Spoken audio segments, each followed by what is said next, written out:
আসসালামু আলাইকুম, কেমন আছেন সবাই? আশা করি ভালো আছেন। আমিও আলহামদুলিল্লাহ ভালো আছি। না, আজকে খুব ক্ষুব্ধ আমি। এই নিঝুম মজুমদারের মতো লোকগুলো দেশের বাইরে গেল কিভাবে? এই হারামজাদারা শেখ হাসিনাকে ফ্যাসিড বানাইতে সাহায্য করছে।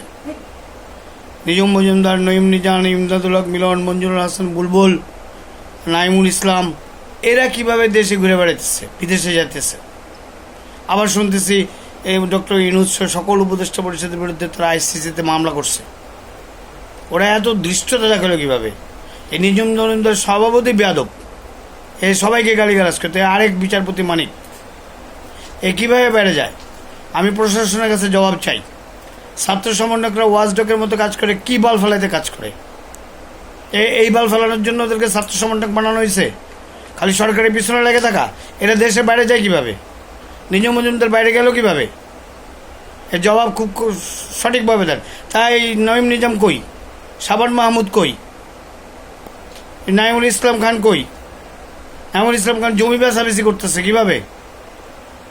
আবার এদের পক্ষে মাহমুদ আলম গংরা বিভিন্ন বিবৃতি দিচ্ছে। যারা বিবৃতি দেবে এদেরকেও অ্যারেস্ট করা দরকার, কারণ এরাই পৃষ্ঠপোষকতা করে এদেরকে এই দানব বানাইছে। শেখ হাসিনা খারাপ ছিলেন না, শেখ হাসিনাকে দানব বানাইছে এই শোরের বাচ্চাগুলা। এদেরকে যত তাড়াতাড়ি পারেন অ্যারেস্ট করেন। নিঝুম মজুমদার বাইরে গেলে কীভাবে এটা তদন্ত করে বাইর করেন। Thank you very much. আসসালামু আলাইকুম।